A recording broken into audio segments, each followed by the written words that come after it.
This is how you're going to grow the healthiest hair in your life using a science-based routine. For the first time in my life, I have grown my hair to mid-back length, and I did this without protective styling, while actually wearing my hair out and while regularly using heat without damage. I did this by actually paying attention to scientific literature, and I want to share my routine with you so you can too. A few things have changed since my last video. I have learned more things and I have tweaked my routine accordingly. I also did not answer many of the questions that I get asked all the time about hair maintenance throughout the week, so I will be doing that today so you are fully covered. Let's get into it.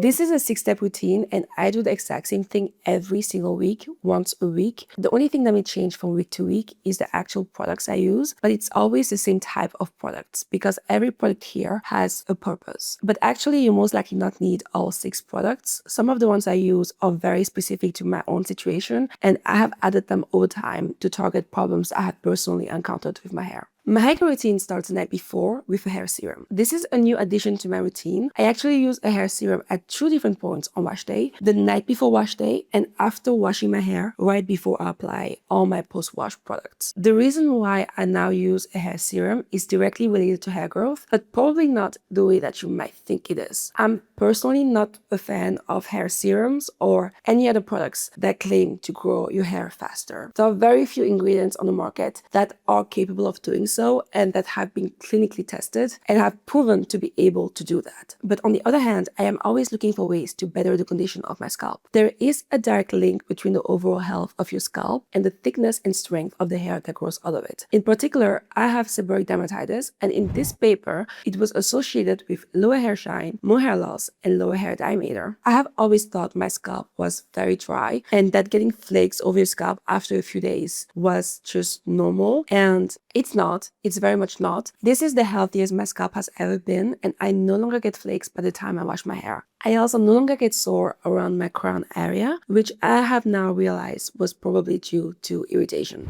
Ingredients that I personally love seeing in hair care serums are pyritonolamin, which is an anti-dandruff agent, HNAs such as lactic acid, glycolic acid, and mandelic acid. These are chemical exfoliants that dissolve the buildup of dead skin cells, and salicylic acid, which is another chemical exfoliant that can cut through sebum buildup. Other ingredients that are not as directly related to scalp health but I still love seeing in formulations are zinc, niacinamide, and urea. The second step in my routine is shampooing. I have touched multiple times on this channel on the importance of regular cleansing. It is better for your scalp and by extension for your hair to wash your hair more regularly, and this is backed by multiple studies, one of them focusing on black hair. I put my medicated shampoo inside of the application bottle and I use it to apply it to my scalp. The reason why I use the application bottle is because a lot of medicated shampoos tend to be quite drying and I would rather avoid getting the shampoo all over my hair. The other reason is because these active ingredients in the medicated shampoo need sufficient contact time with the actual skin on your scalp to work, and it's easier to make sure that's what's going to happen using one of these to directly apply it on your scalp than just using your hands. My favorite medicated shampoo is this one by Vichy Dercos, and it contains pyritonolamin and salicylic acid, and both need a bit of time in contact with the skin to be somewhat effective. I let the medicated shampoo sit on my scalp for a few minutes and then I massage it using my fingers to make sure my scalp area is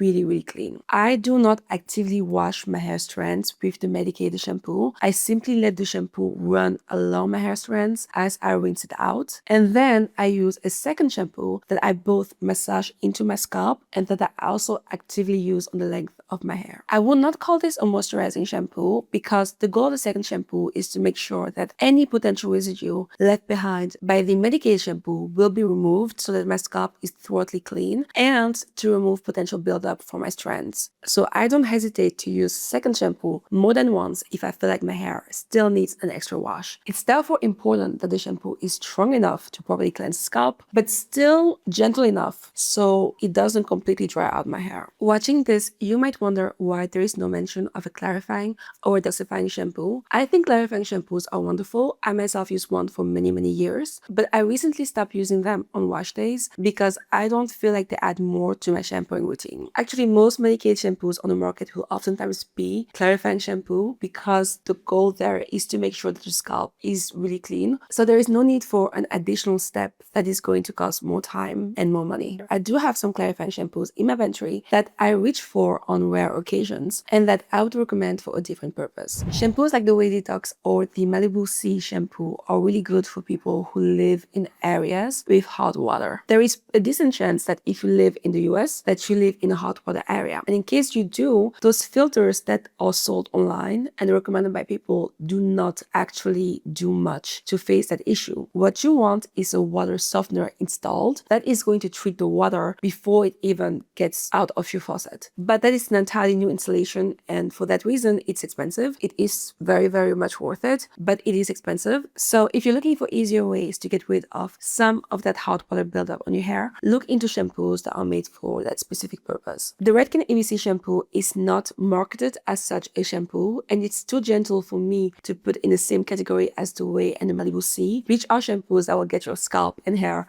extremely clean. However, it does contain something called citric acid, which has gelatin benefits. I actually only use those now when I go swimming by the pool or at sea while on vacation to really make sure that I get rid of any kind of hot water buildup or sea water left on my hair. Because I do have a water softener, like I said, it's very, very much worth it. This is a quicker and cheaper fix to that problem. But if you do live in a hot water area, but your hair does not seem to be particularly affected by it and everything seems fine, I don't want you to freak out, because I also found this study and the abstract says that there was actually no difference in tensile strength between hair that was washed in hot water area versus hair that was not. But based on anecdotes, a lot of people develop issues with the hair and notice a difference when treating it. So I just want to put it out there. If you're not noticing a problem, don't create one in your head. Obviously, after comes a conditioner or a hair mask. And something major changed here in my routine. If you don't know, I have a bit of an obsession with researching bond repair products. By the way, I know a lot of you are wondering when the drugstore bond repair video is coming up.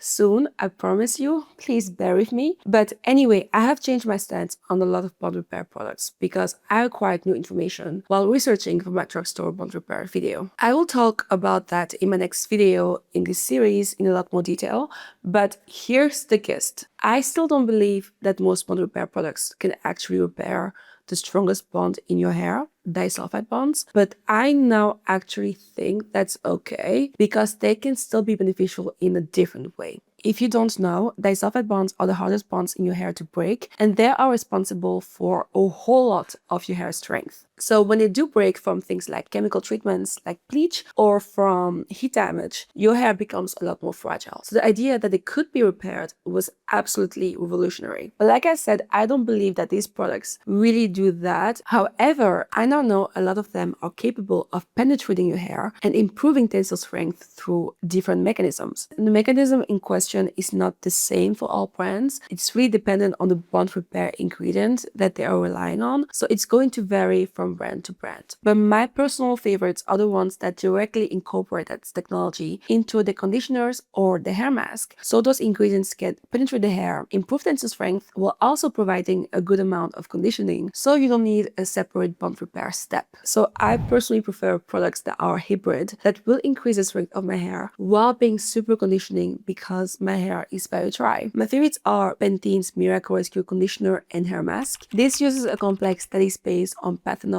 and histidine. Histidine is an antioxidant that helps protect hair from breakage. Amica the Cure Mask. This is a complex based on hydrolyzed plant proteins. And Redken ABC Conditioner, which is a part of a citric acid based system. And citric acid in high concentration has been proven to increase tensile strength. All these systems have clinical data showing they do actually increase tensile strength, or the key ingredient has data backed up by these studies. Amica the Cure is a bit weird because it's so hard to find information about its actual technology behind the line, but it's what they say on their website, and I'm assuming they wouldn't lie about this. I don't believe that deep conditioners are better than conditioners or are going to necessarily penetrate more. The masks on this list all happen to coat your hair more than the conditioners do, but that doesn't necessarily have to be the case. Conditioners and deep conditioners are the core to the exact same thing. I also do not leave my conditioners or masks for longer than the recommended time period. I do not use heat to make them penetrate better. I just follow the instructions written on the packaging, generally speaking.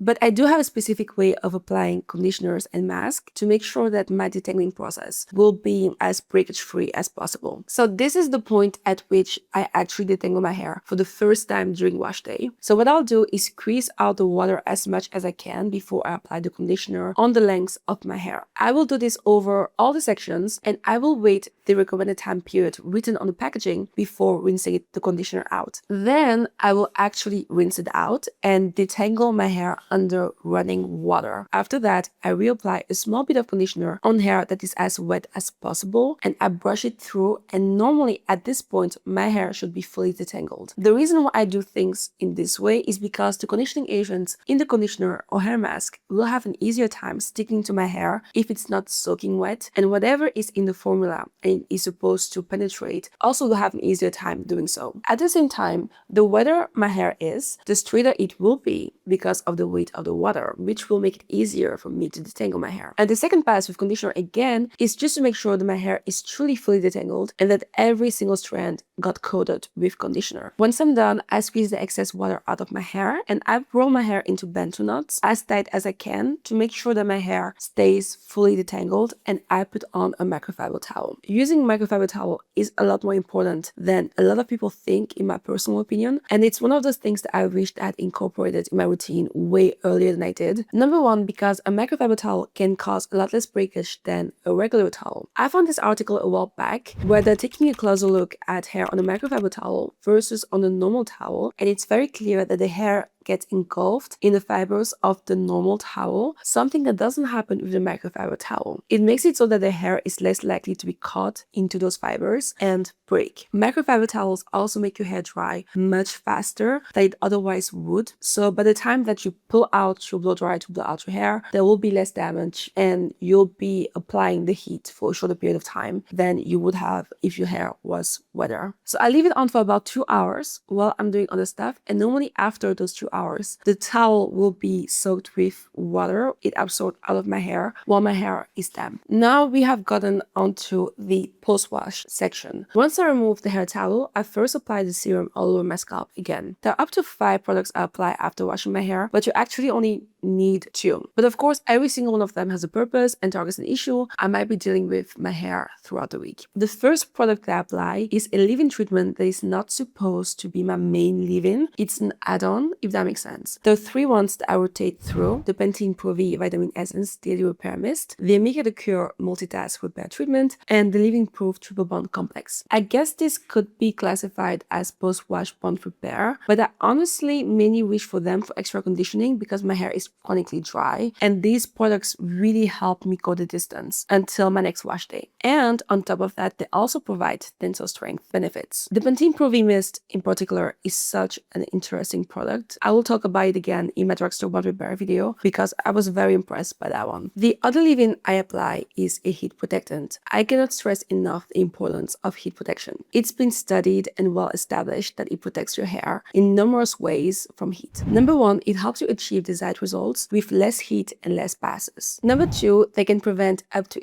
86% of damage. And number 3, they preserve cuticle integrity. Do not skip on heat protection before applying heat. It is very, very important. There are silicone blends that perform better than others, but generally speaking, if a well-known company slaps the heat protection claim on their product, they must have clinical data backing up the fact their product actually protects your hair from heat to a certain extent. At this point comes blow drying. There are 2 things that are extremely important to me when it comes to the blow drying step. The first is how much mechanical damage the blow dryer that I'm using can cause, and the second is temperature control. I will never use a blow dryer on my hair anymore that causes mechanical damage or does not have temperature control. There's so many things that can go wrong with your hair at the blow drying step because that's the moment where your hair is in a wet state and it gets manipulated a ton. Hair is more likely to break when wet because the hydrogen bonds in your hair at that moment are temporarily broken and your cuticles are lifted. So it's very important to be careful at this stage when handling your hair. I have said this over and over again. I do not like those brushes type blow dry things, and I never will. I think they cause a lot of mechanical damage over time, even if you're being careful. I think it's inevitable that you will see breakage all over your hair. This is why I personally love the Dyson Airstraight. There are no teeth or combs or brushes, so anytime that I use the Dyson Airstraight, I know that it's never going to break one of my strands. The Dyson Airstraight also has really good temperature control, so I know that at any time that I'm using the blow dryer, it will be the temperature it says that it is. I feel like heat damage is something that is really misunderstood by a lot of people. I feel like a lot of people see that something that can only happen once because you made mistakes during the styling process, after which your hair is now heat damage. Like you go from no heat damage hair to heat damage hair, and it's really not necessarily how it works. You can absolutely fry your hair off in a single styling session, but heat damage is oftentimes more gradual, and there are many circumstances that can make one styling session much more damaging than another. For example, if you use heat that is way too high while your hair is wet, you will cause something called bubble hair. Bubble hair is a form of damage that happens inside the hair shaft when high heat is applied to wet hair. That results in water that is trapped inside of the cuticle, and essentially that water starts bubbling inside the cortex, and it results in internal bubbles. There aren't a ton of studies on the phenomenon, but I did find one study that says that it manifests itself over 257 degrees Fahrenheit. It's also the case that Dyson guarantees no heat damage if you use the Dyson Airstraight, but they specify that this guarantee only holds as long as you only use the two lowest settings, which are 176 and 230 degrees Fahrenheit, which indicates to me that at the lowest and the medium heat temperature, there was no significant thermal damage, but that it wasn't necessarily the case with the highest setting. And like I said, this is why I'm so against so many of those cheap blow dry, blow out brushes, because they often don't even say how hot the device gets, and they also rarely have temperature control, so they overheat. And that means that you have no idea how much damage is getting inflicted on your hair. I will talk a bit more about heat damage in a second, because I also straighten my hair in a specific way to make sure that I get the results that I want while minimizing the amount of damage from the heat. I use a Dyson Airstraight on medium heat, high airflow, and I make sure to keep the hair taut and to go slowly so I get the best results. And I also like to do 1 or 2 passes with a brush to make sure my hair stays tangle free. I then brush it one more time and put my hair into a bento knot before I move on to the next section. And when I'm done blowing out my hair, the next step is flat ironing. I like to apply an anti-humidity spray that is also a heat protectant on my hair before flat ironing. This is actually not a necessary step. I just live in a very humid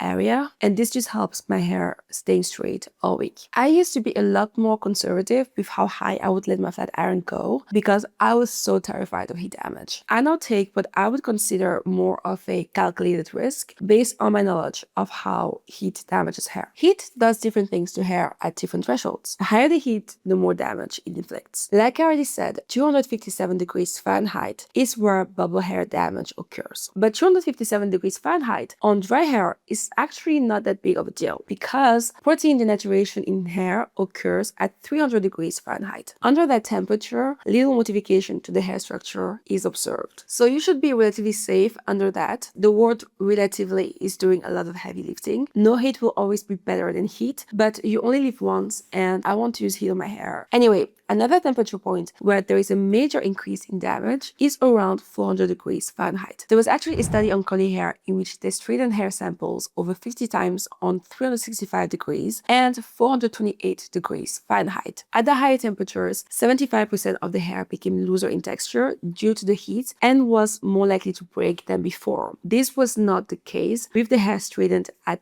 365 degrees. This does not mean that there was no damage inflicted on the hair straightened at 365 degrees. I really want to stress the fact that heat is damaging, even with heat protection, even when used at lower temperatures, heat is damaging. What it does mean is that the level of damage inflicted on the hair wasn't bad enough to permanently change the texture of the hair or to make it weaker after 50 passes. Knowing all of this, 356 degrees is the maximum heat level that I now use on my textured hair. It used to be a lot lower, but I now have accepted that I am fine with some damage as long as the damage is not very significant, if that makes sense. Some women bleach their hair, I straighten mine weekly. This is a bit of a tangent, but I wish that we discussed heat damage the way that we discussed bleach. Like, bleach is damaging, you can make it less damaging, but it will always be damaging, and no one tries to make it seem as if bleach is not damaging. It doesn't mean that you shouldn't bleach your hair, but you should be aware that there is no such thing as damage-free bleach. The same thing with heat. All heat is pretty much damage. damaging. There is no such thing as heat treating. It's all just heat damage. But it doesn't mean that you should never use heat on your hair or that there are ways to make it less damaging. Finally, and this is the final step, I apply oil to my hair and then I style. The oil will be full of silicones to keep my hair conditioned and to add shine. I like the Olaplex oil because it's so concentrated and does a very good job while never making my hair feel greasy. I apply so much of that bottle and it doesn't make my hair greasy whatsoever. This has never made my hair feel weighted down, but you don't need this oil specifically because it is an expensive oil. You can just use whichever oil full of silicones you like. And then the way that I style my hair is usually flexi rods these days or bantu knots. Bantu knots give me more volume, but flexi rods give me a bit more length and an effortless look. I have shorts showing how I do both styles that you can watch if you're curious. I will link them in the description. I also sometimes will use a texturizing spray or a hold spray, but I will discuss that in shorts pertaining to how I style my hair if you're interested. I know that a lot of products I mentioned are on the more expensive side. I am trying out more and more drugstore products so I can give you guys more affordable options. If by the time that you watch this video, my drugstore bond repair video is up, it will appear right here. Otherwise, check out one of my other videos that might be of interest to you. I see you next time.